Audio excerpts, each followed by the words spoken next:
இருக்கக்கூடிய இஸ்லாமியர்கள் நிறைய புனைக்கதைகளெல்லாம் உருவாக்கி வச்சுருக்கிறாங்க. ஆனால் முகமது நபி எப்பேற்பட்டவர் அப்படின்னு பார்த்தீங்கன்னா, புத்தர் எப்பேற்பட்டவரோ அதே மாதிரி உள்ள ஒருத்தர் தான். புத்தர், இயேசு, முகமது நபி எல்லாருமே ஒரே மாதிரியான சிந்தனை கொண்டவர்கள் தான். என்ன சிந்தனை? மெக்காவில் வந்து பார்த்திங்கன்னா பல இனக்குழுக்களாக மக்கள் பிரிஞ்சிருக்கிறாங்க. அது மட்டும் இல்லை, ஒவ்வொரு குழுவுக்கும் ஒரு சாமி வச்சுருக்காங்க. அது மொத்தம் 360 கடவுள் இருக்குது. அல்லாஹ் அப்படின்னு சொன்னால் அது தனி கடவுள்லாம் கிடையாது. நிறைய பேர் அப்படி நினச்சிட்டு இருக்காங்க. அல்லான்னு ஒரு சாமி இருக்குன்னு நினச்சிட்டு இருக்காங்க.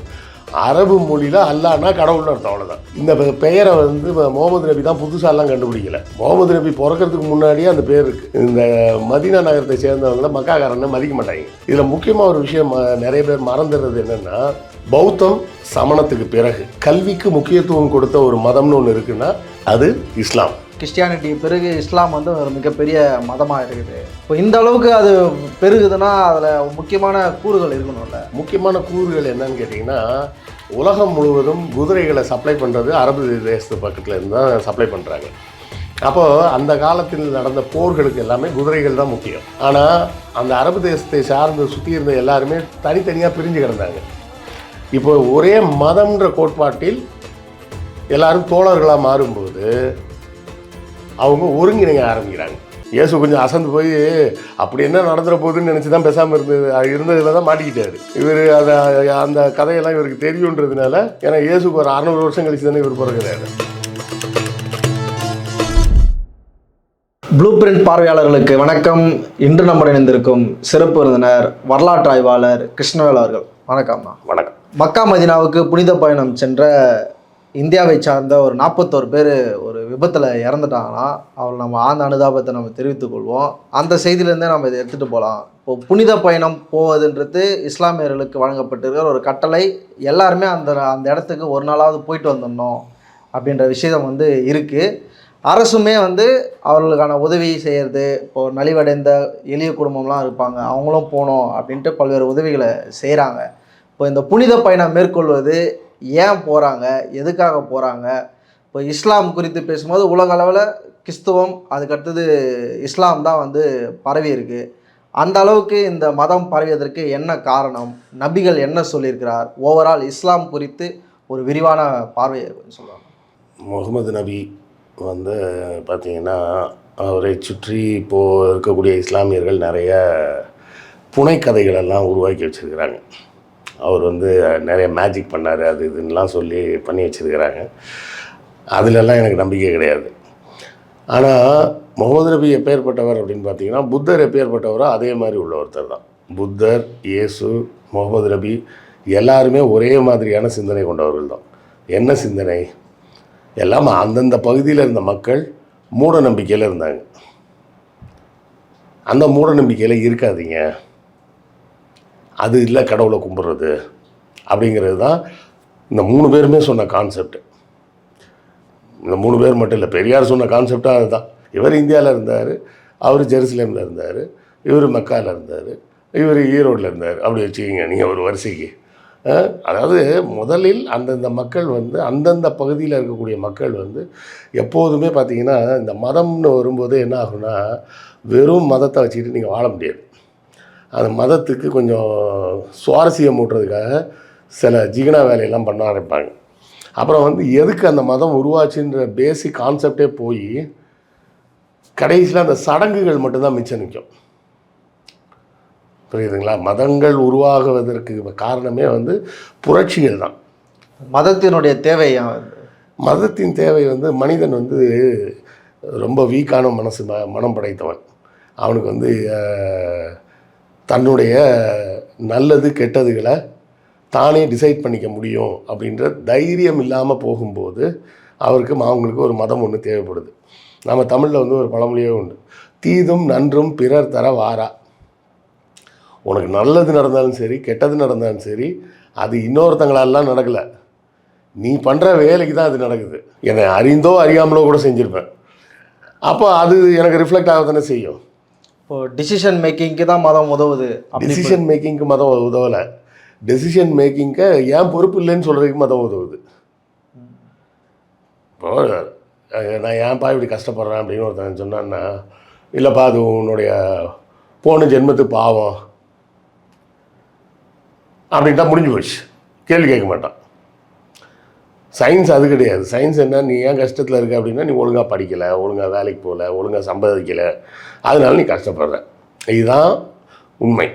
நம்ம சொல்லுவோம்ல, கெட்டது செய்யாமல் இருக்கணுன்றதுக்கு ஒரு பனிஷ்மெண்ட்டும், நல்லது செய்யணுன்றதுக்கு ஒரு கிஃப்ட்டும் வேணும் அப்படின்னு சொல்லி ஒரு அடல்ட்டு கேட்கக்கூடாது. ஒரு குழந்தை வந்து தெரியாது, அந்த குழந்தை வந்து ஹோம்ஒர்க் பண்ணுறதுக்கு கஷ்டமாக இருக்குது அப்படின்னா, இந்த வேலையை செஞ்சேன்னா நான் உனக்கு சாக்லேட் தருவேன் அப்படின்னா, சரி அந்த சாக்லேட்டுக்காவது செய்வோம் அப்படின்னா அது செய்யும். ஆனால் நல்லது செய்கிறதுக்கு உனக்கு சொர்க்கம்னு ஒன்று கிடைக்கும் அப்படின்னு ஒரு 30 வயசு ஆளுக்கு சொல்லணுமா? தேவை கிடையாது. நல்லது செய்யணும், நீ நல்லது செய்யணும், அவ்வளோதான். ஏன் நல்லது செய்யணும்? அது நல்லது, அதனால செய்யணும். இப்போது மதத்தினுடைய ரோல் என்னவா இருந்தது? இப்போ அரசர்கள் இருக்கும்போது மதம் அவர்களுக்கு எப்படி பயன்பட்டது, ஏன் பயன்பட்டது?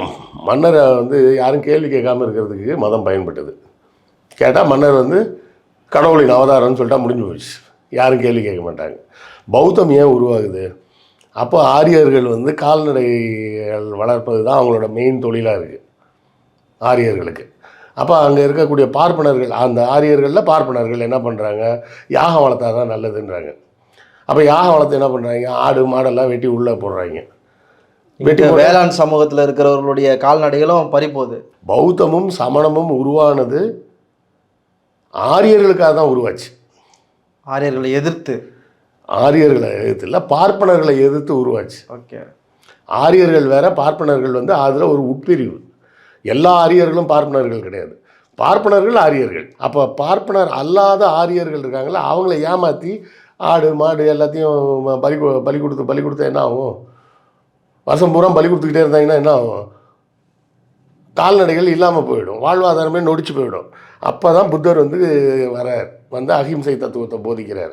இதெல்லாம் பண்ணக்கூடாது, இதெல்லாம் பைத்தியக்காரத்தனம். அப்போது அவர் வந்து ஒரு ராஜாவை பார்க்க போகும்போது என்ன சொல்கிறாங்க, அங்கே பெரிய யாகம் வளர்த்துக்கிட்டு இருக்காங்க, ஒரு 100 மாடை வெட்ட போகிறாங்க. எதுக்காக வெட்டுறீங்க அப்படின்னா, ராஜாவோட அப்பா இருக்கார், அவர் சொர்க்கத்துக்கு போகணும் அப்படின்றாங்க. சரி, ராஜாவோட அப்பா சொர்க்கத்துக்கு போனால் இந்த 100 மாடை ஏன்டா கொல்றீங்க அப்படின்னு. இது பாவம் இல்லையான்னு. இல்லைங்க, இந்த மாடும் சொர்க்கத்துக்கு போயிடும்னு. அப்போ தான் இவர் கேட்குறாரு ராஜாவை பார்த்து, உங்கள் இந்த வெட்டி இதை போட்டால் இந்த மாடு சொர்க்கத்துக்கு போயிடும்னா உங்கள் அப்பாவை வெட்டி உள்ளே போடு, அவரும் சொர்க்கத்துக்கு போயிடுவார் அப்படின்னு. உடனே தான் ராஜாவுக்கு புரியுது எவ்வளோ பெரிய பைத்தியக்காரத்தனம் பண்ணிகிட்டு இருக்கோம் அப்படின்னா. அப்புறம் பௌத்த மதத்துக்கு மாறுறார். அதே போல் தான் இயேசு வரும்போதும் அவர் கேள்வி கேட்குறாரு, மோசஸ் இதெல்லாம் கட்டளைகளாக சொல்லியிருக்காரு, இதெல்லாம் ஏன் செய்யாமல் இருக்கீங்க? இந்த கோயில்னு ஒரு பேரை வச்சுக்கிட்டு இந்த பூசாரிங்கெல்லாம் கொள்ளையடிக்கிறாங்க பாருங்கள், என் தகப்பனின் இல்லத்தை திருடர்களின் கூடாரமாக மாற்றிவிட்டார்கள் அப்படின்னு அந்த கோயிலை பற்றி அவர் சொல்லி அதுதான் புரட்சி. அதே போல தான் நீங்கள் முகமது நபி காலத்துலேயும் பார்த்தீங்கன்னா மெக்காவில் வந்து பார்த்தீங்கன்னா பல இனக்குழுக்களாக மக்கள் பிரிஞ்சிருக்கிறாங்க. அது மட்டும் இல்லை, ஒவ்வொரு குழுவுக்கும் ஒரு சாமி வச்சுருக்காங்க. அது மொத்தம் 360 கடவுள் இருக்குது மெக்காவில். ஓகே. மெக்காவில் மொத்தம் 360 கடவுள் இருக்குது. அவங்களும் தங்களை மோசஸ் வழியில் வந்தவங்க தான் அப்படின்னு நம்பக்கூடியவர்கள், ஆபிரகாம் வழியிலிருந்து வந்தவங்க தான் நம்பக்கூடியவர்கள். அவர்களும் எல்லாருமே ஆபிரகாம், இவங்களும் ஆபிரகாம்லேருந்து வந்தவங்க தான் சொல்லுவாங்க, அவங்களும் ஆபிரகாம்லேருந்து வந்தவங்க தான் சொல்லுவாங்க. அவங்க ஆபிரகாமை இப்ராஹிம்னு சொல்லுவாங்க, அவ்வளோதான் வித்தியாசம். பெயர் உச்சரிப்பில் வேறு மாதிரி இருக்கும். கிறிஸ்தவர்களும் யூதர்களும் கதை சொல்லும்போது ஆபிரகாமோட பையன் ஐசக்கை தான் மலையில் கொண்டு போய் வெட்டினா இருப்பாங்க. இவங்க அதெல்லாம் இல்லை, ஹேகாலோட பையனை தான் கொண்டு போய் வெட்டினாங்க, அவன் இஸ்மாயிலை தான் வெட்டினாங்க அப்படின்னு சொல்லி இவங்க சொல்லுவாங்க. இப்படி கதைகள் ஒரே கதை தான், கொஞ்சம் மாற்றி மாற்றி இருக்கும். அப்போ இந்த பகுதியில் வந்து ஆபிரகாம் மோசஸ் எல்லாத்தையும் ஏற்றுக்கிட்டாங்க கூட அதை தாண்டி ஒரு 360 கடவுளை வச்சு கும்பிட்றாங்க. அல்லாஹ் அப்படின்னு சொன்னால் அது தனி கடவுள்லாம் கிடையாது. நிறைய பேர் அப்படி நினச்சிட்டு இருக்காங்க, அல்லான்னு ஒரு சாமி இருக்குதுன்னு நினச்சிட்டு இருக்காங்க. அரபு மொழியில் அல்லான்னா கடவுள்னு அர்த்தம், அவ்வளோதான். இப்போ தமிழில் கடவுள்னு சொல்கிறோம், அவங்க அரபி மொழியில் அல்லான்னு சொல்கிறாங்க. அல்லான்ற வார்த்தை வந்து மீன்ஸ் காட், அவ்வளோதான். இந்த பெயரை வந்து முகமது நபி தான் புதுசாலாம் கண்டுபிடிக்கலை. முகமது நபி பிறக்கிறதுக்கு முன்னாடியே அந்த பேர் இருக்குது. ஏன்னா முகமது நபியோட அப்பா பேர் என்னென்னா அப்துல்லா. ஓகே. அப்துல்லான்னா என்ன, அப்துன்னா அடிமைன்னு அர்த்தம், அப்துல்லானா அல்லாவின் அடிமைன்னு அர்த்தம். முகமது நபியுடைய அப்பா பேர் அல்லாவின் அடிமை தான். ஆமாம். அப்போ அல்லாஹ் இவர் தான் கண்டுபிடிச்சாருன்னா அவரே சொல்லலை. இல்லை, அல்லாவின் தூதுவர் தானே இவர் சொல்கிறாங்க. ஆமாம். அதாவது எப்படி சொல்ல வர்றாருன்னா அவர் 360 கடவுளை கும்பிட்றேன். அப்போ என்ன ஆகுதுன்னா இந்த கடவுளை கும்பிட்றவன் இங்கே அங்கே வரமாட்டான், அங்கே கும்பிட்றவன் இங்கே வரமாட்டான்றான். இப்போ இந்த கடவுளை அடையாளமாக வச்சுட்டு ஒவ்வொருத்தனும் ஒவ்வொரு குழுவாக பிரிஞ்சு நிற்கிறான். இப்போ அங்கே பல்வேறு இனக்குழுக்கள் இருக்குதுன்றாங்க. இப்போ 360 கடவுள்கிட்ட இருக்குது. அவங்களுக்குள்ள எந்த முரண்பாடு சண்டைகள் எதுவுமே அவங்க கூட சண்டை வந்துக்கிட்டே இருக்குது. அதுக்காக தான் இவர் வர்றாரு. இவர் என்ன பண்ணுறாரு, இவர் பிறக்கிறதுக்கு கொஞ்ச நாளைக்கு முன்னாடி அவங்க அப்பா இறந்துட்டார் ஒரு சண்டையில். அதன் பிறகு அவங்க தாத்தா, அவங்க சித்தப்பா எல்லாருமே இருக்கிறாங்க. அவங்க தாத்தா அவரோட குழுவுக்கு அவர் தான் ஹெட்டு, அவர் தலைவராக இருக்கிறார். அப்போது இவர் கொஞ்ச நாள் இங்கே சிறு வயதில் இங்கே இருந்துட்டு அதுக்கப்புறம் தொழில் கற்றுக்கிறதுக்காக போயிடுறாரு. போய் சிரியாவுக்கு போயிடுறாரு. சிரியாலாம் போய் பல இடங்களில் வியாபாரம் பண்ணுறாரு. எகிப்திலலாம் போய் வியாபாரம் பண்ணுறாரு. அப்போ தான் ஒரு வியாபார குழுவில் ஒரு வயசானவர் ஒருத்தர்கிட்ட வேலைக்கு சேர்றாரு. அவர் செத்து போகிறார். அவரோட மனைவி தான் கதிஜா. கதிஜாவுக்கும் இவருக்கும் கிட்டத்தட்ட 12 வயசு வித்தியாசம்னா இவர் வயசு கம்மி, அவங்க வயசு கூட. அப்போ அந்த கதிஜா அம்மையாரை திருமணம் செய்து கொள்றதுக்கு மற்ற வியாபார குழுவில் இருக்கிறவங்கெல்லாம் போட்டி போடுறாங்க. 2 காரணம். ஒன்று, ஏன்னா அவர் செத்தவருக்கு இருக்கிற முதல் மனைவியெல்லாம் பார்த்தீங்கன்னா அவங்களே வயசு 80 வயசுக்கு மேலே இருக்கவங்க. இவங்க தான் 40 வயசு சொச்சத்தில் இருக்கிறாங்க. அப்போ எதுக்கு போட்டி போடுறாங்கன்னா, ஒன்று கதிஜாமையார் கொஞ்சம் அழகாக இருப்பாங்கன்றது ஒன்று. 2வது, இந்த பெரிய வியாபார நிறுவனம் நம்ம கைக்கு வந்துடும், அந்த கேரவன் மொத்தமும் நமக்கு சொந்தமாகிடும் அப்படின்னு ஆசைப்பட்றாங்க. ஆனால் கதிஜா என்ன யோசிக்கிறாங்கன்னா, நம்ம வேறு இன்னொரு வியாபாரியை கல்யாணம் பண்ணோம்னா நம்ம நிறுவனமும் சேர்ந்து அது கூட மெர்ஜ் ஆகிடும் அப்படின்னு சொல்லி தான் இவரை கல்யாணம் பண்ணிக்கிறாங்க. இவர் அந்த நிறுவனத்தில் ஜிஎம் மாதிரி ஒரு போஸ்டிங்கில் இருக்காருன்னு வச்சுக்கிங்க. வெளியே எதுக்கு யாரையா கல்யாணம் பண்ணிட்டு ஜிஎம்ஏ கல்யாணம் பண்ணிக்கலான்ற மாதிரி எளிதாக புரியறதுக்காக சொல்கிறேன். அவரே கல்யாணம் பண்ணிக்கிறாங்க. அப்புறம் பல காலமாக தொழிலெலாம் பண்ணுறாரு. தொழிலெலாம் முடித்து அவர் ஊருக்கு வந்துடுறாரு. கொஞ்ச நாள் கழித்து ஊரில் போய் செட்டில் ஆகிடலாம் அப்படின்ட்டு வர்றார். இந்த மதங்களையெல்லாம் உருவாக்குவதற்கு முன்னாடியே அவருக்கு ஒரு நல்ல மனது இருந்திருக்கு அப்படின்றத நம்ம பார்க்கலாம். அதாவது கதிஜா அம்மையாருக்கு இவர் கூட திருமணம் நடக்கும்போது என்ன பண்ணுறாங்க, அவங்க அக்கா ஒரு சின்ன பையன், அந்த பையனை உனக்கு அடிமையாக தர வச்சுக்கோ, சீதனம் கொடுப்பாங்கல்ல அது மாதிரி சீதனமாக அடிமையாக தர வச்சுக்கோ அப்படின்னு கொடுக்குறாங்க. அப்போ கதிஜா அம்மையார் கேட்குறாங்க, என்ன பண்ணுறோம் இந்த பையனை அப்படின்னு. எதுக்கு அவனை அடிமையாக வச்சுக்கணும், அவனை மகனாகவே வளர்க்கலாமேன்றார். இதை சொல்லும்போது அவர் அல்லா கான்செப்ட்லாம் பேசவே இல்லை. சாதாரண மனிதராக இருக்கும்போதே அது எதுக்கு அடிமையாக வைக்கணும், அது நம்ம மகனாகவே வளர்க்கலாமே அப்படின்னு சொல்கிறார். அந்த பையனை தவிர அவருக்கு வேறு பசங்களே கிடையாது. அவருக்கு பிறந்தது எல்லாருமே பெண் குழந்தைகள் தான். இப்போ அங்கிருந்தவர்களுடைய தொழில்கள்லாம் என்னவா இருந்தது அந்த பகுதியில்? அது வேற ஒரு தொழிலும் கிடையாது. இங்கே இந்தியாவிலேருந்து வரக்கூடிய பொருட்கள் வரும், அதை எடுத்துகிட்டு போய் ஐரோப்பிய நாடுகள் மற்றும் எகிப்தோட கரையில் கொண்டு போய் வைக்கிறது. ஏன்னா அப்போ இந்த சூயஸ் கேனால் கிடையாது. அதனால் இங்கேருந்து போகிற கப்பல்கள் அந்த எகிப்து வரை தான் போக முடியும், அதை தாண்டி போக முடியாது, நிலப்பரப்பாக. அதே மாதிரி ஐரோப்பாவிலேருந்து வர்ற கப்பலும் எகிப்து வரை தான் வர முடியும், அதை தாண்டி இந்த பக்கம் வர முடியாது. அப்போ இவர்கள் இருவருக்கும் பாலமாக தான் இந்த அரபு தேசத்து வணிகர்கள் இருக்காங்க. எல்லாருமே எகிப்து வர போகணுன்னு அவசியம் கிடையாது. ஒரு சிலர் இங்கே இந்த ஏமன் பக்கத்துலேயே நிப்பாட்டிடுவாங்க, இல்லை சவுதி பக்கத்துலேயே நிப்பாட்டிடுவாங்க. அங்கேருந்து இவங்க அந்த ஒட்டகங்களில் ஏற்றி தரை மார்க்கமாக போய் எக்ஸ்சேஞ்ச் பண்ணுறது பொருட்கள் எல்லாம். பொருட்கள் தான் என்னது, பல மூட்டைகள் போகும். அப்போ இவர் ரிட்டையர் ஆகி ஊருக்கு வர்றாரு. வந்தால் இது மாதிரி குரானில் எப்படி எழுதியிருக்காது, என்னோட பார்வையில் இருந்து நான் சொல்கிறேன். மக்காவுக்கு வராரு திரும்பி. ஆமாம், மக்கா தான் சொந்த ஊர், சரியா, மக்கா தான் மெயின் ஊர். அங்கே வர்றார். பார்த்தா இந்த மாதிரி எல்லாம் அடிச்சுக்கிட்டு சாகுறாங்கன்றது எல்லாத்தையும் பார்க்குறாரு. அப்போ அவருக்கு உள்ள என்ன தோணி இருக்கும், பல தேசங்களில் மக்கள் எவ்வளோ அமைதியாக சந்தோஷமாக வாழ்ந்துட்டுருக்காங்க, இங்கே மட்டும் ஏன் இப்படி அடிச்சுட்டு சாகுறாங்க அப்படின்னா ஒரே காரணம், இவர்களுக்கு மத்தியில் ஒற்றுமை இல்லை. என்ன ஒற்றுமை இல்லை, மதத்தின் காரணமாக ஒற்றுமை இல்லை. நான் ஒரு சாமியை கும்பிட்றேன், நீ ஒரு சாமியை கும்பிட்ற, நீ வேற ஒரு சாமியை கும்பிட்ற, நீ என் சாமி தான் ஒஸ்தி, உன் சாமி. இங்கே நம்ம தமிழ்நாட்டில் இப்போ என் சாதி தான் ஒஸ்தின்னு சொல்கிற மாதிரி அவனுக்கு சாமி தான் ஒஸ்தின்னு சொல்லிட்டு ஒருத்தன் வெட்டிக்கிட்டு பெரிய இது நடக்குது அப்படின்னோடனே அவர் என்ன பண்ணுறாரு, இது தப்பு, இதெல்லாம் செய்யக்கூடாது, கடவுள்னால் ஒருத்தர் மட்டும்தான், அதனால் நீங்கள் மற்ற கடவுளெல்லாம் கும்பிடாதீங்க, அல்லாஹ்வை மட்டும் கும்பிடுங்க போதும். இப்போ இதை பிரச்சாரத்தின் மூலமாக எடுத்துகிட்டு போகிறாரா? பிரச்சாரம் தான். சில பேர் வந்து கத்தியை வச்சு மதமாற்றம் கத்தியெல்லாம் கிடையாது, பிரச்சாரம் தான் பண்ணுறாரு. இப்போ இந்த பிரச்சாரங்கள் பண்ண பண்ண பண்ண ஒரு சிலர் வந்து இவர் சொல்கிறது நல்லா இருக்கேன்னு கேட்க ஆரம்பிக்கிறாங்க. ஏதோ ஒரு வகையில் நம்ம நல்லதுக்கு தானே சொல்கிறாங்க. ஆமாம், கரெக்டு தானே அப்படின்றாங்க. இன்னும் வேறு சிலர் என்ன சொல்கிறாங்க, அதெல்லாம் இல்லை, இவங்க வேணும்னே வேறு மாதிரி பண்ணுறாரு, இவங்க குடும்பத்துக்கு குலசாமி தான் அல்ல, அதனால அவங்க குடும்பத்தோட குலசாமியை கும்பிட சொல்கிறாரு அப்படின்னும் உருட்ட ஆரம்பிக்கிறாங்க. இதெல்லாம் நடந்துக்கிட்டு இருக்கும்போது கொஞ்சம் அந்த காலத்தில் அவங்க தாத்தா இறந்துடுறாரு. அப்புறம் அவங்க பெரிய சித்தப்பா வந்து அந்த தலைமை பொறுப்புக்கு வர்றாரு. அப்போவும் இவருக்கு எந்த பிரச்சனையும் இல்லை. ஒரே நேரத்தில் 2 விஷயம் நடக்குது. 4 பெண் குழந்தைகள். முதல் பொண்ணு தான் ஃபாத்திமான்னு பேர்.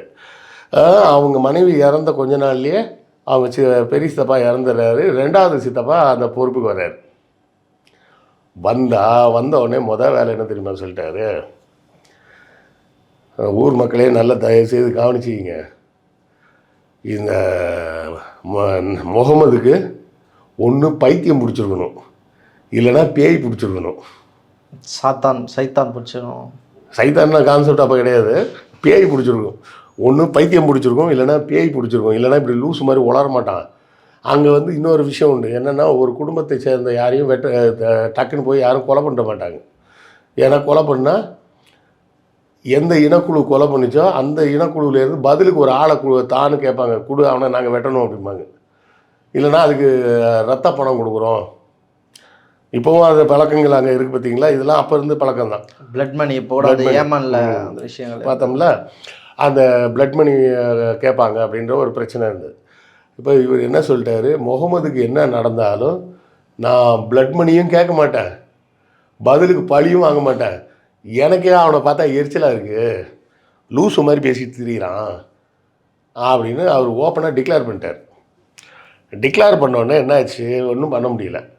இவரை வெட்ட தேடி ஆளுங்க ரெடி ஆகிட்டாங்க. அப்போது என்ன ஆகுது, இவர் வேறு வழி இல்லாமல் தப்பிச்சு போக வேண்டியிருக்கு. அவர் இயேசு மாதிரி கொஞ்சம் அசந்து போய் உட்காந்துருந்தாருன்னா அவர் மக்காலேயே பலி கொடுத்துருப்பாங்க. இயேசு கொஞ்சம் அசந்து போய் அப்படி என்ன நடந்துட போகுதுன்னு நினச்சி தான் பேசாமல் இருந்ததில் தான் மாட்டிக்கிட்டார்.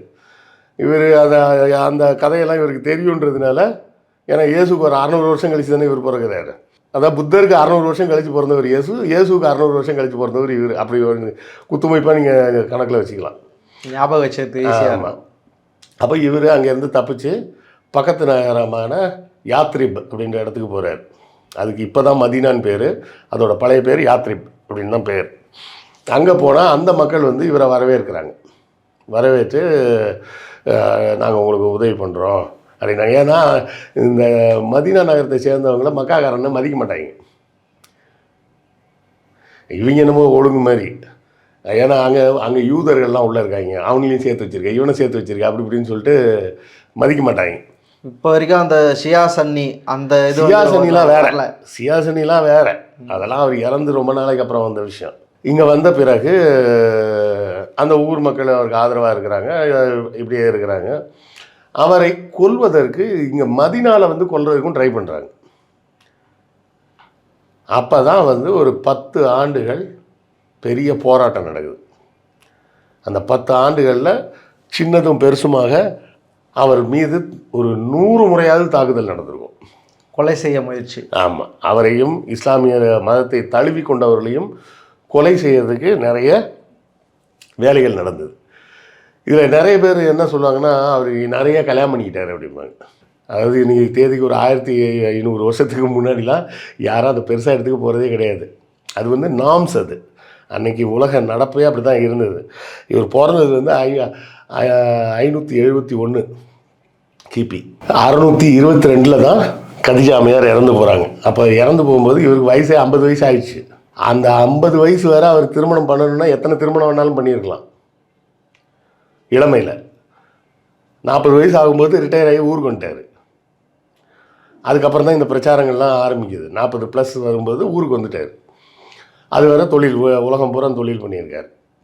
அப்போது அதன் பிறகு அவர் திருமணம் செய்து கொண்டார் அப்படிங்கிறது வந்து முதல் கதிஜாமையாருக்கு அப்புறமா அவர் செஞ்ச முதல் திருமணமே யார் அப்படின்னு கேட்டிங்கன்னா, இவர் பேச்சை கேட்டு இஸ்லாமியராக மாறுறாங்கல்ல, அவங்களுக்கும் மெக்காவில் வந்து பாதுகாப்பு இல்லை. பாதுகாப்பு இல்லைன்னு சொன்னோடனே அவர் என்ன சொல்கிறாரு, நீங்களாம் அபிசீனியா போயிடுங்கன்னு சொல்லிடுறாரு. சொல்லிட்டு தான் இவர் வந்து மதீனாவுக்கு வர்றாரு. அப்போ இவங்கெல்லாம் அபிசீனியாவுக்கு போனாங்கல்ல, அதில் முதல்ல ஒரு குடும்பம் வந்து இஸ்லாமிய மதத்துக்கு மாறி இருக்கும்ல, இவங்க சொந்த குடும்பத்தை சாராதவங்கள, அந்த புருஷன் பொண்டாட்டியில் புருஷன் என்ன பண்ணிட்டான், அங்கே இருக்கிற அரசன் வந்து கிறிஸ்தவ மதத்தை சேர்ந்தவனோடனே அவன் கிறிஸ்தவ மதத்துக்கு மாறிட்டான். இந்த லேடியை தனியாக விட்டான். இப்போ இந்த அம்மாவுக்கு வாழ்வாதாரத்துக்கும் வழி இல்லை, ஆள் பார்த்துக்கிறதுக்கும் ஆள் இல்லைன்னொன்னே அந்த இப்போ லேடியை தான் இவர் முதல்ல திருமணம் பண்ணிக்கிறார். எதுக்கு? சும்மா வீட்டில் கூப்பிட்டு வந்து வச்சுட்டு இருந்தால் வேறு மாதிரி பேசுவாங்க, அதுக்கு பதிலாக திருமணம் பண்ணி கொண்டாந்து வச்சுக்கிறாரு. அந்த அம்மாவுக்கே வயசு 45க்கு மேலே இருக்கும். சரியா? ஸோ அதன் பிறகு அவர் செய்த திருமணங்கள் பூராமே எப்படி இருக்கும் அப்படின்னு பார்த்தீங்கன்னா, ஒரு குரூப் வந்து இந்த திருமணத்தை செஞ்சிட்டோம்னா அவங்க எல்லோரும் மொத்தமாக இஸ்லாமியராக மாறிடுவாங்க அப்படின்ற கான்செப்டில் தான் எல்லா திருமணமுமே நடந்திருக்கும். அதாவது என்ன நடக்கும்னா, சண்டை நடக்கும்.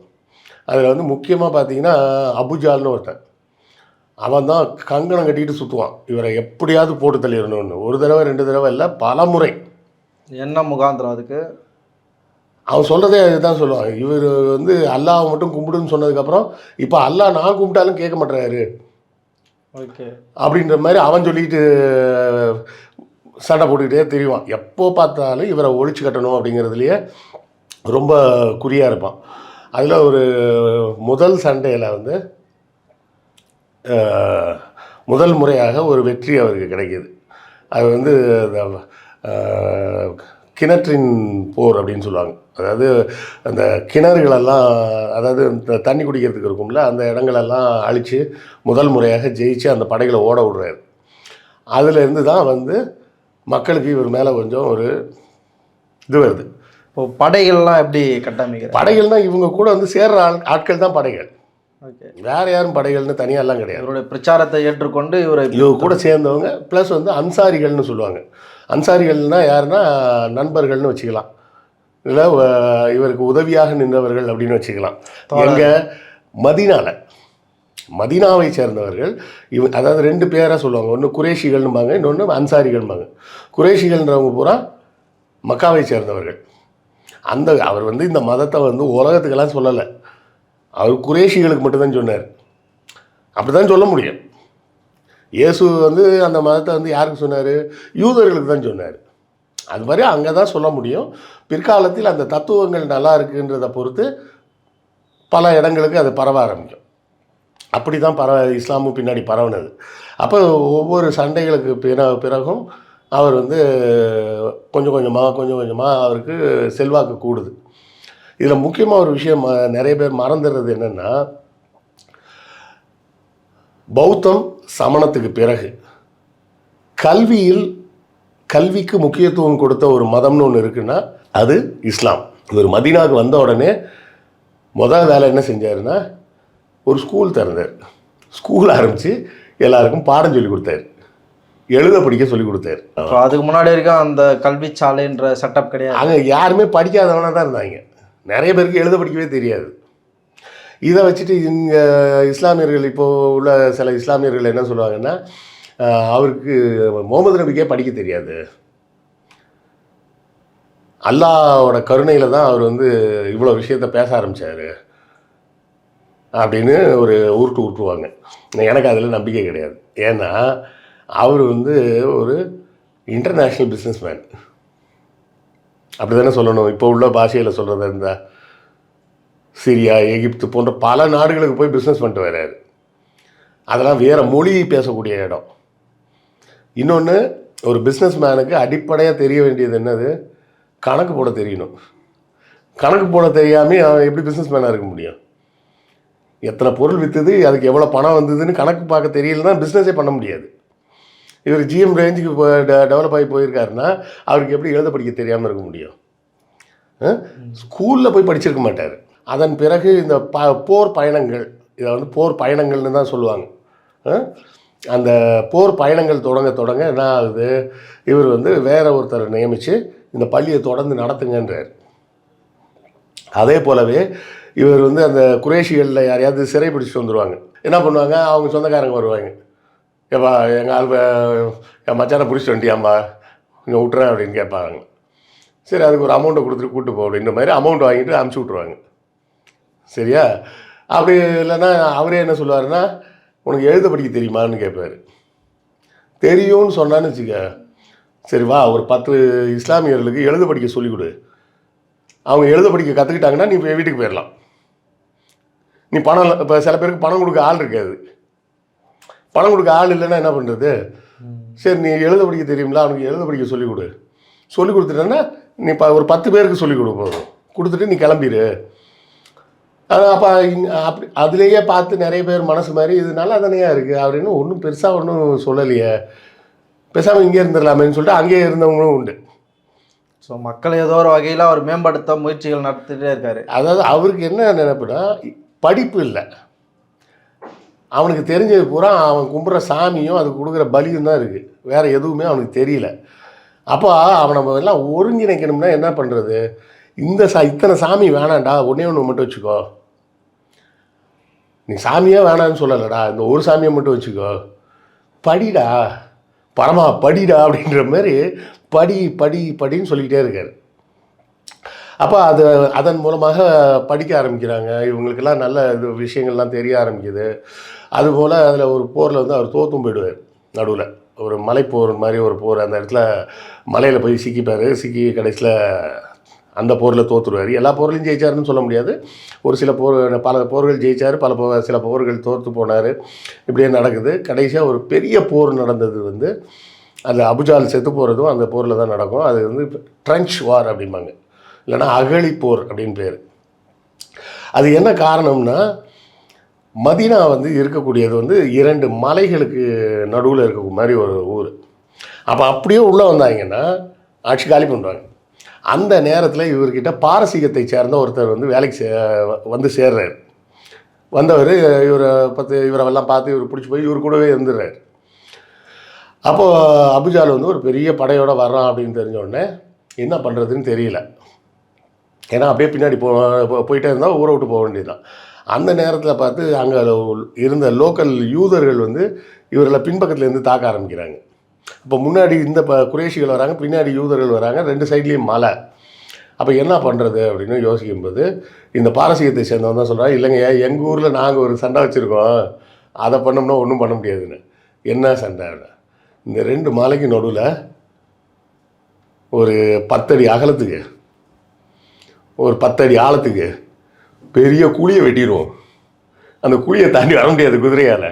ஸோ இப்போ இருக்கிற கோட்டைகள்லாம் அகழிக்கான பேஸ் வந்து அங்கே தான் இருக்குது, பாரசீகத்தில் தான் அந்த கோட்டைகள் அகழிகள் அப்படின்ற கான்செப்ட். இப்போ தமிழ்நாட்டிலையும் பல அகழிகள்லாம் இருக்குல்ல, அதுக்கான பேஸ் வந்து அங்கே தான். நமக்கு வந்து இந்த கோட்டை கட்டுற வேலையெல்லாம் கிடையாது. பிற்காலத்தில் முகலாயர்களும் அதுக்கு முன்னாடி இருந்த இஸ்லாமிய படையெடுப்புகள் வந்ததுக்கு பிறகு தான் இங்கே கோட்டை கட்டுறதுன்ற கான்செப்டே வருது. அதுக்கு முன்னாடி இங்கே நம்ம கோட்டையெல்லாம் கட்டினதெல்லாம் கிடையாது.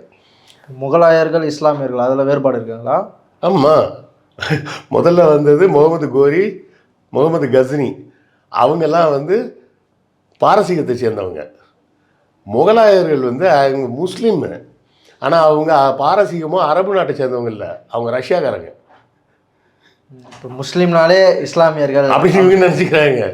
இவங்க துருக்மெனிஸ்தான் பகுதியை சேர்ந்தவர்கள். துருக்மெனிஸ்தான் பகுதியை சேர்ந்தவர்கள் தான் முகலாயர்கள். அவங்க வந்து பாதி ரஷ்யர்கள், அவங்க கொஞ்சம் ரஷ்யன் மங்கோலியன் இதெல்லாம் மிக்ஸ் ஆனவங்க அவங்க. அதனால் அந்த மங்கோலியர்னு சொல்கிறதுனால தான் முகல்னு வருது. இப்போ பெர்ஷியன் சொல்கிறாங்க, அது வந்து பாரசீகம், பாக்தாத். அது பாக்தாத் இன்றைய ஈரான் ஈராக் இருக்குல்ல, அந்த பகுதி தான். இவங்க இருக்கிறது வந்து மக்கா மதினா வந்து சவுதி அரேபியா சைடு. இப்போ அந்த அகழிப்போர் என்ன நடக்குது? அந்த அகழிப்போரில் தான் மிகப்பெரிய தோற்று அபுஜால்லாம் சேர்த்து எல்லாம் ஓடி போயிடுறாங்க. இப்போ அப்போவே வந்து முகமது நபிகள் அவர்களுக்கும் யூதர்களுக்கும் ஒரு எதிர்ப்பு தோன்றிடுது. இல்லை, யூதர்களுக்கு வந்து என்ன கான்செப்ட்னா, யாராவது ஒருத்தர் வந்து நான் கடவுளின் தூதர்னு சொன்னால் அவங்களால ஏற்றுக்க முடியாது. ஓகே, அப்பவே வந்து முகமது நபிகள் தூதுவர்ன்றது கான்செப்ட் உருவாயிடுச்சு. ஆமாம், அவரே தான் சொல்லிட்டாருல்ல. அவர் என்ன சொல்லிட்டார், நான் என்ன யோசிக்கிறேன்னா, சும்மா சொன்னால் இவன் கேட்க மாட்டான். கடவுள் சொன்னார்டா என்கிட்ட அப்படின்னு சொன்னால் கேட்பான்ல. ஸோ டிக்ளேர் பண்ணிடுறாரு. அவர் டிக்ளேரே பண்ணிடுறாரு. அதுவும் ஜீசஸை கொன்னதும் அதுக்கு தான். ஏன்னா அவங்கள பொறுத்தவரை என்னென்னா, யூதர்களை பொறுத்தவரை கான்செப்டே எப்படின்னா, மோசஸ்க்கு அப்புறம் யாரும் வரமாட்டாங்க. ஒருத்தன் வருவான், மார்னிங் ஸ்டார், விடிவெள்ளின்னு ஒருத்தன் வருவான்.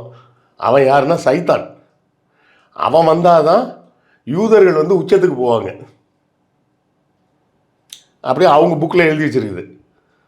அவன் வந்துட்டான்னா ஒரு 100 ஆண்டுகளுக்கு மேலே யூதர்கள் வந்து உலகத்தையே ஆட்சி செய்கிற இடத்துக்கு போயிடுவாங்க அப்படின்னு. அதே கதையை வந்து குரானில் வந்து அது வந்து லூசிஃபர்ம்பாங்க. இவங்க வந்து என்ன தஜால்னு சொல்லுவாங்க. தஜால்னு ஒருத்தன் வருவான், வந்தால் யூதர்களை தூக்குவான் அப்படின்ற மாதிரி. அதை வந்து வரட்டும்னு கிறிஸ்தவர்களும் விரும்புவாங்க, இவங்களும் விரும்புவாங்க. எதுக்காக விரும்புகிறாங்கன்னா, அவன் வந்து அந்த சைத்தான் வந்துட்டான்னா அதுக்கப்புறம் இயேசு மறுபடியும் வருவார்ல, அப்படி ஒரு கான்செப்ட். அவனை ஒழிக்கிறதுக்காக இயேசு வருவார். கிறிஸ்டியன்ஸில் வந்து ஆன்டி கிரைஸ்டும்பாங்க, இவங்க தஜால்னு சொல்லுவாங்க.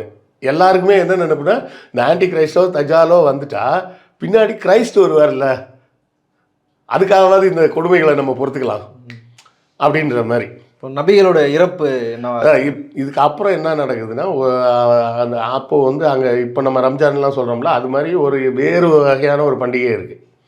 அது கிட்டத்தட்ட ஒரு மாத காலம் அங்கே நடக்கும். அந்த இப்போ கிறிஸ்டியானிட்டியில் பஸ்கா பண்டிகைன்னு சொல்கிறாங்க யூதர்கள், அது வேறு மாதிரி ஒரு பண்டிகைனா, இது வேறு மாதிரி ஒரு பண்டிகை. அப்போது என்ன பண்ணுவாங்கன்னா, இந்த காபா இருக்குல்ல, அப்போவும் காபா தான் அது. அந்த காபாவை சுற்றி வருவாங்க. அது பேர் உம்ராம்பாங்க. அது அப்போவும் இருந்திருக்கு. அப்போ நடுவில் வந்து சண்டைகள் பெருசாக ஜெயிக்க முடியலன்னொடனே குறைஷிகள் ஒரு ஒப்பந்தத்துக்கு வந்துடுறாங்க. அப்போவே இவரோட படையை வந்து கிட்டத்தட்ட 10,000 பேர் கொண்ட படையாக மாறிடுச்சு கடைசி கட்டத்தில். அப்போ நாம் வந்து இன்னும் 1 வருஷத்துக்கு சண்டையே போடக்கூடாது, நானும் உன்னை வந்து அடிக்க மாட்டேன், நீயே வந்து என்னை அடிக்கக்கூடாது அப்படின்னு ஒரு ஒப்பந்தம் போட்டு, குறைஷிகளும் காபாவில் போய் வழிபடுவாங்க அந்த பண்டிகையை. இஸ்லாமியர்களாக மாறினவங்களும் அவங்களும் அந்த பழைய நடைமுறைகளெல்லாம் கடைப்பிடிக்கிறாங்க. அப்போ நாங்களும் வந்து சுத்தம் வருவோம் அப்படின்றாங்க. சரி அப்படின்னு விட்டுட்டாங்க. ஒரு 10 பேர் கொண்ட குழுவோ என்னவோ போகிறாங்க. அவங்கள வந்து ராத்திரியாக ஆளுங்களை விட்டு போட்டு தள்ளிட்டாங்க. இந்த செய்தி கேள்விப்பட்ட உடனே தான் முகமது நபி என்ன பண்ணுறாரு, மொத்த படையும் 10,000 பேரையும் கூட்டிகிட்டு நேராக மெக்காவுக்கே வந்துட்டாருன்னொடனே பாதி பேர் பயத்துலேயே எல்லாம் ஓடி போயிட்டாங்க. ஒரு தூது அனுப்பி நாங்கள் எல்லாருமே இஸ்லாத்துக்கு வந்து மாறிடுறோம் அப்படின்ட்டாங்க. சண்டை வேணாம், நாங்கள் எல்லாருமே மாறிடுறோம் அப்படின்ட்டாங்க. மாறுறேன்னு சொன்னோடனே இவர் நகரத்துக்குள்ளே வர்றாரு. வந்து வேலையாக காபாவில் இருந்த எல்லா சிலையும் தூக்கி போட்டு உடைக்கிறார். எல்லா சிலையும் தூக்கி போட்டு உடைச்சி, அதுக்கப்புறம் இனிமேல் உருவத்தை வச்சு வழிபடக்கூடாது அப்படின்னு சொல்லி அங்கே உட்கார்ந்து ஒரு வருஷத்துக்குள்ளேயே அவரும் இறந்துட்டார். அவர் இறந்த பிறகு அவருக்கு தான் பொண்ணை கல்யாணம் பண்ணி கொடுத்தவர் அவரே வந்து அடுத்த தலைவராக மாறுறார். இங்கே தான் வந்து குழப்பம் வருது. என்ன குழப்பம் வருதுன்னா, எல்லோரும் என்ன சொல்கிறாங்கன்னா, இப்போ ஒரு குரூப் என்ன சொல்கிறாங்கன்னா, முகமது நபி கடவுளின் தூதர், அப்போ அவரோட குடும்பத்தை சேர்ந்தவங்க தான் அடுத்த தலைமைக்கு வரணும், அப்போ தான் அந்த ரத்தம் வந்து புனித ரத்தம் வரும் அப்படின்னு. அப்போ இவங்க என்ன, இன்னொரு குரூப் என்ன சொல்கிறாங்கன்னா, இது வந்து இப்போ அவர் சொல்லிக் கொடுத்த டீச்சிங்க்கே எதிராக இருக்குது. யார் திறமையானவர்களோ அவங்க தான் வழி நடத்தணும்னு தான் அவர் சொல்லியிருக்காரு. வழி நடத்த திறமையானவர்கள் வேணும்னு சொல்லியிருக்காரு. ரத்தத்தை வம்சத்தில் வந்தவங்க தான் இருக்கணும்லாம் கிடையாது அப்படின்னு சொன்னது தான் முதல் குழப்பம் ஆரம்பிக்குது. டிஸ்பியூட் ஆரம்பிச்சிச்சு. ஆமாம், ஆரம்பித்து அது கொஞ்சம் நாள் கழித்து தான் ரெண்டாக பிரிஞ்சு ஒன்று ஷியா முஸ்லீம், இன்னொன்று சுன்னி முஸ்லீம் அப்படின்னு மாறிடுது. இப்போ ஷியான்றவங்க யார்? ஷியான்றவங்க தான் அந்த பரம்பரையிலேருந்து வரணும், முகமது நபியோட ரத்தத்திலேருந்து வந்த வாரிசுகளாக இருக்கணும், அவங்க புனிதமானவர்கள், அவங்க தான் இமாமாக இருக்கணும், இமாம் என்பவர்கள் புனிதமானவர்கள் அப்படின்ற கான்செப்டுக்கு போகிறாங்க. இவங்க அதெல்லாம் கிடையாது, மௌல்வி இருந்தாலே போதும், மௌல்வினா மரியாதைக்குரியவர், அவ்வளோதான். ஹசரத் அப்படிம்பாங்க, ஹசரத்னா மரியாதைக்குரியவர், அப்படி இருந்தாலே போதும்னு சொல்லி அவர் சொல்லி கொடுத்த கோட்பாடுகள் தான் முக்கியம் அப்படின்னு சொல்கிறவங்க சுன்னி முஸ்லீம்ஸ். அவங்க பெரும்பான்மையானவர்கள். ஷியா முஸ்லீம்ஸ்ன்றவங்க கொஞ்சம் சிறுபான்மை தான் இன்றைக்கும். அவங்க வந்து முகமது நபியோட புனிதம் தான் எங்களுக்கு வேணும் அப்படி ஆரம்பிக்கும் போது தான் இந்த புனித கதைகள்லாம் வருது.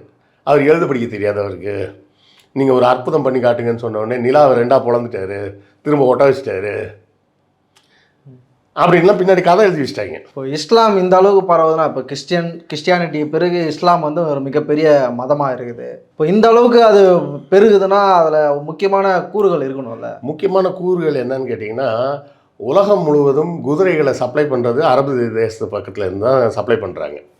அப்போது அந்த காலத்தில் நடந்த போர்களுக்கு எல்லாமே குதிரைகள் தான் முக்கியம். ஆனால் அந்த அரபு தேசத்தை சார்ந்து சுற்றி இருந்த எல்லாருமே தனித்தனியாக பிரிஞ்சு கிடந்தாங்க. இப்போ ஒரே மதம்ன்ற கோட்பாட்டில் எல்லாரும் தோழர்களாக மாறும்போது அவங்க ஒருங்கிணைய ஆரம்பிக்கிறாங்க. ஸோ எண்ட் ஆஃப் த டே அந்த ரிசல்ட் வந்து பிஸ்னஸும் அது உள்ள ஆட் ஆகுது. ஆமாம், அது அப்போ தான் இந்த கலிஃபேட் அப்படின்னு உருவாகுது. கலிஃபான்னு அந்த தலைவரை கலிஃபான்னு சொல்கிறதும் அந்த கலிஃபேட் அப்படிங்கிறது உருவாகும்போது அவர்கள் ஒரு பெரிய அரசியல் சக்தியாக மாறுறாங்க. எகிப்திலேருந்து எல்லாம் பிடிக்கிறாங்க, ஸ்பெயின் வர கூட பிடிக்கிறாங்க. ஸ்பெயினில் கூட இஸ்லாமியர்கள் இருந்தாங்க. அதே போல் இங்கே ஆப்கானிஸ்தான் வராங்க, அதுக்கப்புறம் இந்தியாவுக்குள்ளே வராங்க.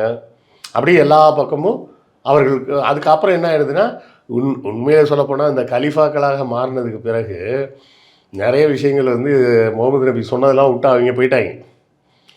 முகமது நபி மது அருந்தக்கூடாதுன்னு ஸ்ட்ரிக்டாக சொல்லியிருக்காரு. ஏன்னா அவர் சொன்னதுக்கு காரணமே அந்த காலத்தில் இந்த குறைஷிகள் பூரா தண்ணியை போட்டு தான் தகராறு பண்ணியிருக்காங்க.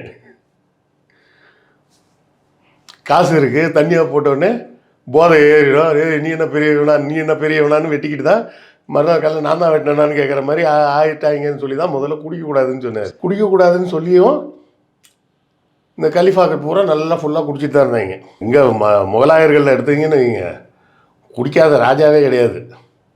அதாவது அக்பர் மட்டும் கொஞ்சம் கடைசி காலத்தில் சுத்தமாக மாறிட்டார் அப்படின்னு சொல்லுவாங்க. அக்பர் வந்து கொஞ்சம் கடைசி காலத்தில் சரக்கு அது நான்வெஜ்ஜெல்லாம் வேறு விட்டாராம். இப்போ அந்த ஹராம் கான்செப்ட் உருவாகுது. ஏன்னா ஹராம் வந்து அப்பவே இருக்கு. ஓகே, அது ஹராம்னா வேற ஒன்றும் இல்லையா, தடை செய்யப்பட்டதுன்னு அர்த்தம். ஹலால்னா அனுமதிக்கப்பட்டதுன்னு அர்த்தம்.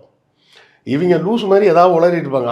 ஹலால்னு சொல்லிட்டு மந்திரம் ஓதியா இருக்கிறான் அப்படி இப்படின்னு இவங்க கதை விட்டுட்டு இருப்பாங்க. அப்படிலாம் ஒன்றுமே கிடையாது. அது பேர் வந்து ஹலால்னா அனுமதிக்கப்பட்டது, ஹராம்னா தடை செய்யப்பட்டது. அது அந்த லாங்குவேஜில் உள்ள ஒரு இது. இவங்க நம்ம ஊரில் நம்ம சாமிக்கு மந்திரம் சொல்லி தான் வெட்டுறோன்ற மாதிரி அங்கேயும் மந்திரம் சொல்லி தான் வெட்டுறாங்கன்னு இவங்க நினச்சிட்டு இருக்காங்க.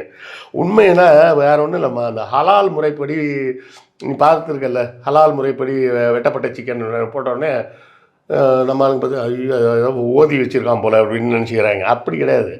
நீ கிராமங்களில் உள்ள கோயிலெல்லாம் பலி கொடுக்குறப்ப பார்த்துருக்கியா, அந்த பலி கொடுக்கும்போது அப்படியே நேராக ஒரு பெரிய அருவாள் எடுத்து வெட்டலாம் மாட்டாங்க. அப்படி வெட்டினா அந்த கறி நல்லா இல்லாத கறி ஆகிடும், உள்ளே போய் ரத்தம் தங்கிடும், பிளட் கிளாட் உருவாயிடும். ஆமாம், இந்த கழுத்தை வெட்டிட்டுருங்க, வெட்டினோடனே நான் கழுத்தை சுற்றி கிளாட் ஆகி நின்றோம். அப்புறம் உடம்புக்குள்ளே இருந்த ரத்தம் அப்படியே தான் நிற்கும்.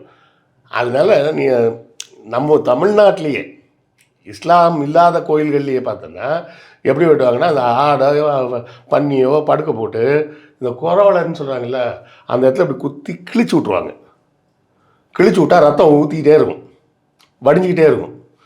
அது ஃபுல்லாக ரத்தம் வடிஞ்சதுக்கப்புறம் தோலை உரித்து கறியாக பண்ணுவாங்க.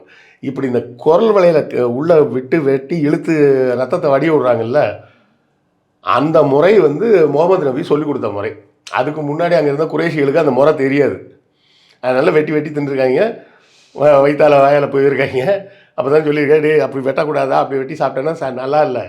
அவர் ஏதோ ஒரு ஊருக்கு போன இடத்துல பார்த்துருப்பார், அந்த ஊரில் இது மாதிரி பண்ணுறாங்களே நல்லா இருக்க அப்படின்னு பார்த்து அதையும் அது மாதிரி அவர் பல இடங்களுக்கு போனதில் வச்சு அங்கெல்லாம் எந்த விஷயங்கள் நல்ல விஷயங்கள், டெய்லி பழக்க வழக்கங்கள், அப்படின்னா அந்த பழக்க வழக்கங்களில் எது நல்லது கெட்டதுன்றது எல்லாத்தையும் சொல்லி கொடுத்து சும்மா சொன்னால் கேட்டு தொலைய மாட்டாங்கன்றதுனால இதெல்லாம் எல்லாம் சொல்லியிருக்காருப்பா, இதெல்லாம் இப்படிலாம் செய்யணும்னு சொல்லியிருக்காரு, இதெல்லாம் ஹலால், இதெல்லாம் செய்யக்கூடாதுன்னு சொல்லியிருக்காரு, இது ஹராம்.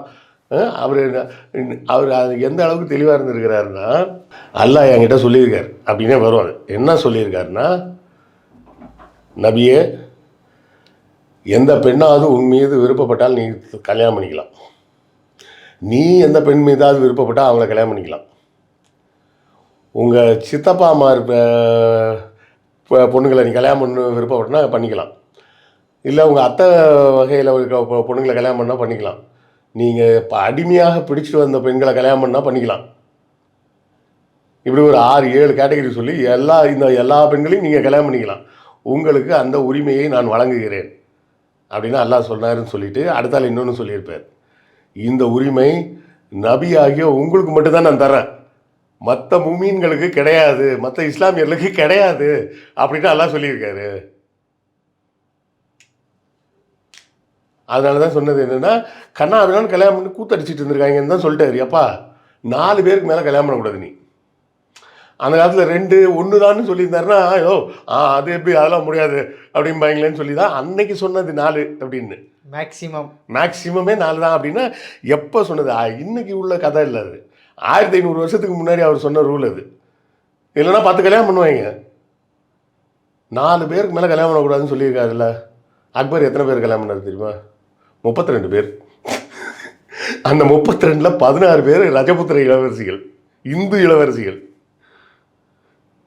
இவர் சொல்லியே அவர் 32 கல்யாணத்தை பண்ணியிருக்காருன்னா, இதுவும் சொல்லலைன்னா கல்யாணம் பண்ணாமே ஒரு 100க்கு மேலே வேற வச்சுருந்தாராம். இப்போது ஒரு மதம் பரவறதுக்கோ, மதம் மட்டும் இல்லை, ஒரு பிஸ்னஸோ ஒரு கான்செப்டோ எதுவாக இருந்தாலும் பரவறதுக்கு ஒரு அதிகார பலன் தேவை, இன்னொன்று எக்கனாமிக்கல் பவர் தேவை. அது எப்படி இஸ்லாமுக்கு கிடைச்சிது? இல்லை, அந்த தொழில் முறையில் தான் அந்த கலிஃபான்ற கான்செப்ட் அவங்க வர்றாங்கல்ல, வந்த உடனே அதுக்கு சில சட்டத்திட்டங்கள்லாம் வகுக்க ஆரம்பிக்கிறாங்க. அதில் உமர் கலிஃபான்னு ஒருத்தர் இருப்பார். அவர் தான் முதல்ல ஒரு கான்செப்டை கொண்டு வர்றாரு. என்னென்னா, இஸ்லாமை சேராதவனை நம்ம இந்த ஊரில் வச்சுக்கிறதா வேணாமான்னு ஒரு கொஸ்டின் வருது. அப்போ எல்லாரையும் கட்டாயப்படுத்தி இஸ்லாமிய மதத்துக்கு மாற்றலாமா வேண்டாமா அப்படின்னு ஒரு கொஸ்டின் வருது. அப்போ அவர் என்ன சொல்கிறாரு, இஸ்லாமியர்களுக்கு நம்ம ஜக்காத்துன்னு ஒரு வரி வச்சுருக்கோம். அது அவங்களோட மொத்த வருமானத்தில் 2.5% என்னவோ வரும், 2.5% 1.5 ஒரு அமௌண்ட் வரும். அந்த ஜக்காத் வரி வருஷம் எல்லா இஸ்லாமியரும் கட்டணும். அப்படி கட்டும்போது நாங்கள் ஒரு இஸ்லாமியர்களுக்கான ஒரு அரசாங்கத்தை உருவாக்குறோம், ஒரு படை வச்சுருக்கிறோம், வேறு யாரும் உங்களை தாக்காமல் பார்த்துக்கிறது எங்களோட வேலை. இப்போ இஸ்லாமியர் அல்லாதவர் இந்த ஊரில் இருக்கலாமா வேண்டாமான்னு ஒரு கொஸ்டின் வருது. நான் தான் இஸ்லாமியர் இல்லையா, நான் ஏன் ஜக்காத்து கட்டணும் அப்படின்னு கேட்பான்ல, அந்த கேள்வி ஆட்டோமேட்டிக்காக வரும்ல. அப்போ என்ன சொன்னாங்க, நீ இஸ்லாமியராக இல்லாமையே இந்த ஊரில் இருக்குன்னா இருந்துக்கோ, ஆனால் ஜிசியான்னு நீ ஒரு வரிக்கிடு, உன்னுடைய பாதுகாப்பையும் நான் உறுதி செய்கிறோம். நீ இஸ்லாத்துக்கு மாறி தான் ஆகணும்னு கட்டாயம் கிடையாது. ஸோ கட்டாயப்படுத்திலாம் யாரும் மதமாற்றம் செய்யலை. அப்போயே இல்லை, கட்டாயப்படுத்தி மதமாற்றம் செஞ்சிருந்தா ஜிசியான்ற ஒரு வரியே வராதில்ல, ஜக்காத் மட்டும்தானே இருந்திருக்கும். ரொம்ப சிம்பிள் கான்செப்ட், ஜக்காத் மட்டும்தானே இருந்திருக்கும். மக்கள் என்ன பண்ணுவாங்கன்னா, அந்த அரசாங்கம் எந்த அளவுக்கு கொஞ்சம் பவர்ஃபுல்லாக மாறுதோ அந்த பவரோட ஒட்டிக்கிறதுக்காக தாங்களே அந்த மதத்துக்கு போயிடுவாங்க. ஸோ இப்போ நான் சொன்னேன்ல, இந்த போர் ஆரம்பிச்சதுன்னு, கடைசி போர், அந்த கடைசி போருக்கு முன்னாடியே அந்த பழக்கம் இருக்கும்போது அதை இஸ்லாத்துலேயும் அவர் ஏற்றுக்கிட்டதுனால தான் அவர் தன்னுடைய ஆட்கள் போகிறதுக்கு அனுமதிக்கிறார்.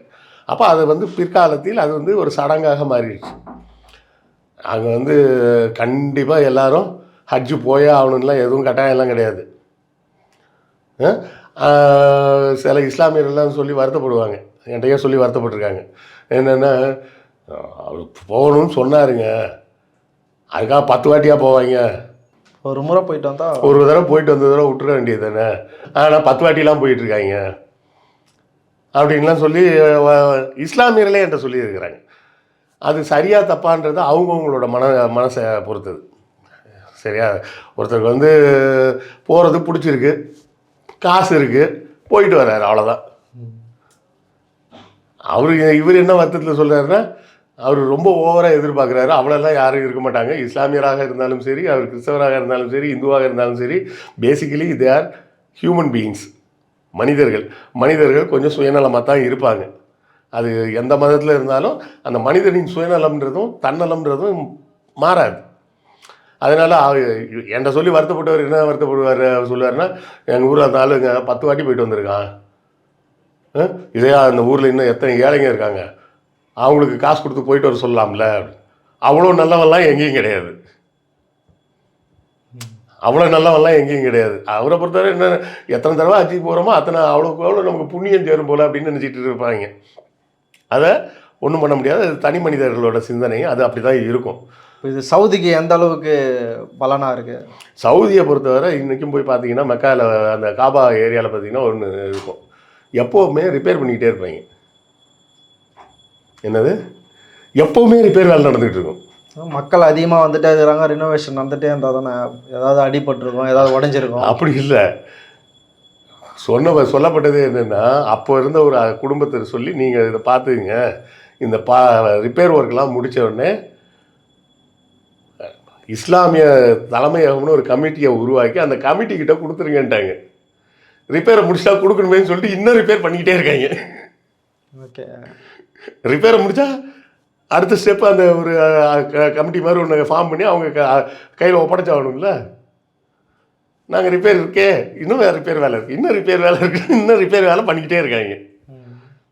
அது அவங்களுக்குள்ளே இருக்கக்கூடிய அந்த உள்நாட்டு அரசியல்கள். அது இறுதியாக ஒரு கேள்வினா, இப்போது மதமாற்றம் அப்படின்னு வரப்போ அம்பேத்கரும் சரி பெரியாரும் சரி, அம்பேத்கர் குறிப்பாக ஒரு விஷயம் சொல்கிறாரு, நீங்கள் மதம் மாறுங்க, நான் இந்துவாக சாக மாட்டேன், நான் ஒரு முடிவு எடுத்து விட்டேன் அப்படின்னு சொல்லிட்டு, நீங்கள் இஸ்லாம் மதத்தையும் நீங்கள் கன்சிடர் பண்ணோம், அவங்க சமூக ஒற்றுமையை பாருங்கள், நீங்கள் தாழ்த்தப்பட்டவர்கள், நீங்கள் இந்து மதத்தில் இருக்கிறதுனால அவங்கள அடிச்சுட்டு தான் இருக்க போகிறான், ஆனால் ஒரு ஊரில் ஒரு இஸ்லாமிய குடும்பம் இருந்தாலும் அவங்கள யாரும் டச் பண்ண போகிறது கிடையாது, அவங்கக்கிட்ட இருக்கிற சமூக ஒற்றுமைக்குள்ளே நீங்கள் உங்களே இணைத்து கொள்ளுங்கள் அப்படின்ற ஒன்று சொல்கிறாரு. அந்த கான்செப்ட் எப்படி? இல்லை, பெரியார் அப்படி சொல்லலை. இல்லை, பெரியார் சொல்லலாம், இல்லை அம்பேத்கரை சொல்கிறார். இல்லை, பெரியார் எப்படி சொன்னார்னு கேட்டிங்கன்னா, ஒருவேளை இஸ்லாத்துக்கு போனால் உங்கள் சாதி இழிவு ஒழியும்னா அந்த வேஷத்தை போட்டு தொலைங்க அப்படின்னார்.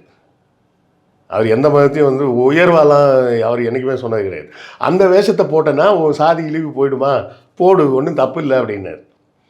அதாவது மதம் மாற்றம்ன்றது நல்லா நீங்கள் ஒரு விஷயம் புரிஞ்சுங்க, யாரையும் கட்டாயப்படுத்திலாம் மதம் மாற்ற முடியாது. புரியுதா? இல்லைங்க மாற்றிடலாமே அப்படின்னு பயமுறுத்தி கூட நீ மாற்றலாம். ஆனால் அவன் உண்மையிலே நீ சொல்கிற அந்த சாமியை கும்பிட்றானா இல்லையான்னு உனக்கு எப்படி தெரியும்? நீ சொல்கிற அந்த புது சாமியை தான் அவன் கும்பிட்றானா இல்லையான்னு உனக்கு எப்படி தெரியும்? அந்த கேள்வி இருக்குல்ல.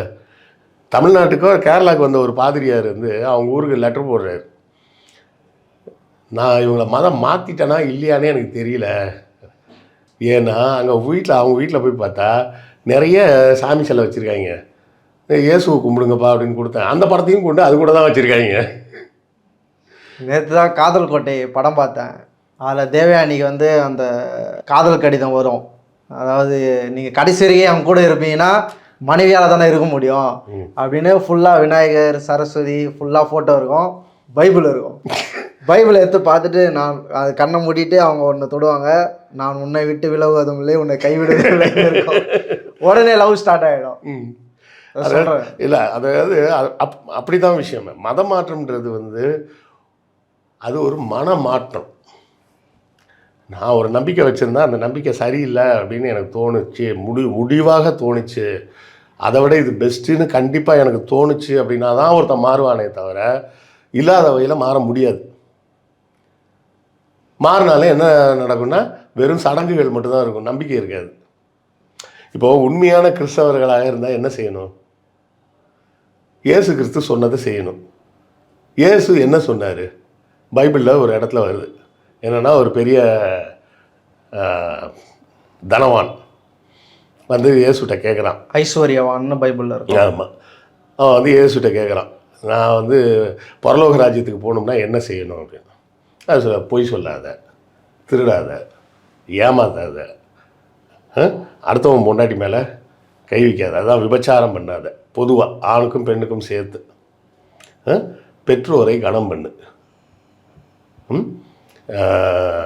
நீ உனக்கு உன் மீது அன்பு செலுத்துவது போல உன் எதிரியின் மீதும் அன்பு செலுத்து. இந்த 6 விஷயத்தை அவர் சொல்கிறார்.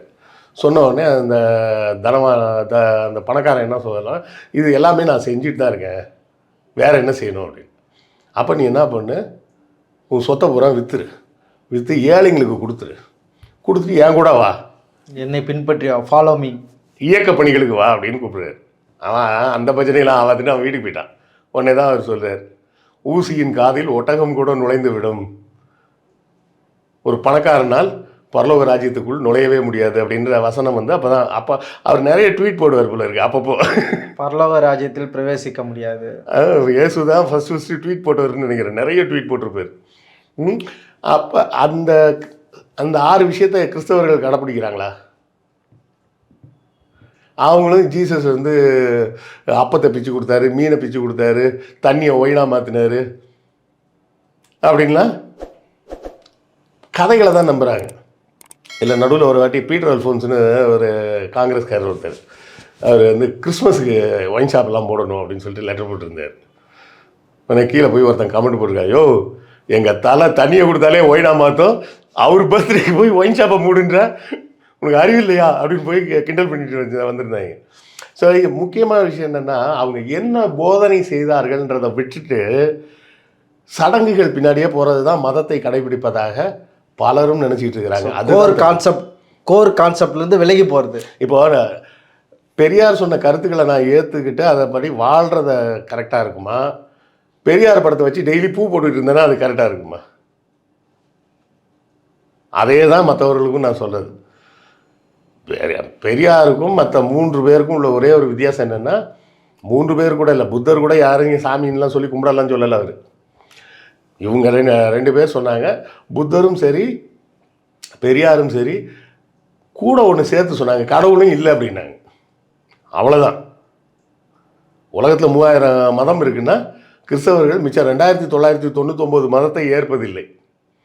இஸ்லாமியர்கள் இஸ்லாத்தை தாண்டி 2999 மதங்களை ஏற்பதில்லை.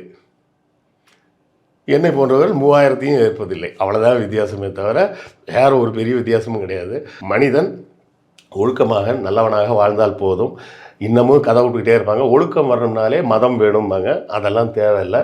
ஒழுக்கத்துக்கு பெரியார் சிறப்பாக கொடுத்த ஒரு விளக்கம் என்னென்னா, நீ உனக்கு எதெல்லாம் மற்றவங்க செஞ்சால் பிடிக்காதோ அதெல்லாம் நீ மற்றவங்களுக்கு செய்யாத. என்கிட்ட யாராவது போய் சொன்னால் எனக்கு பிடிக்காது, என்னை ஏமாத்தினா பிடிக்காது, அந்த மாதிரி. அப்போ அதெல்லாம் நான் மற்றவங்கள்ட்ட செய்யாமல் இருக்கணும். உனக்கு மற்றவங்கெல்லாம் என்ன செஞ்சால் பிடிக்குமோ அதெல்லாம் நீ மற்றவங்களுக்கு செய். இவ்வளோதான் சிம்பிள் ஒழுக்கன்றது. புரியுதா? இதுக்கு பெருசாக கடவுளும் தேவையில்லை, சொர்க்கம் நரகம் எந்த கதையும் தேவையில்லை. ஒழுக்கமாக வாழணும்னா ஒழுக்கமாக வாழணும், அவ்வளோதான். பயமுறுத்தி ஒரு நல்ல சமூகத்தை கட்டமைக்க முடியாது, கட்டமைக்க வேண்டிய அவசியம் கிடையாது. அது நல்ல சமூகமாகவும் இருக்காது. இருந்தாலும் அது அந்த பயத்தோடு மட்டும்தான் இருக்குமே தவிர நேர்மையாக ஒழுக்கமாக இருக்காது. அந்த பயத்தின் காரணமாக வேணா இருக்கும். அரங்கத்திற்கு பல்வேறு தலைப்பு ரொம்ப நன்றிண்ணா. நன்றி.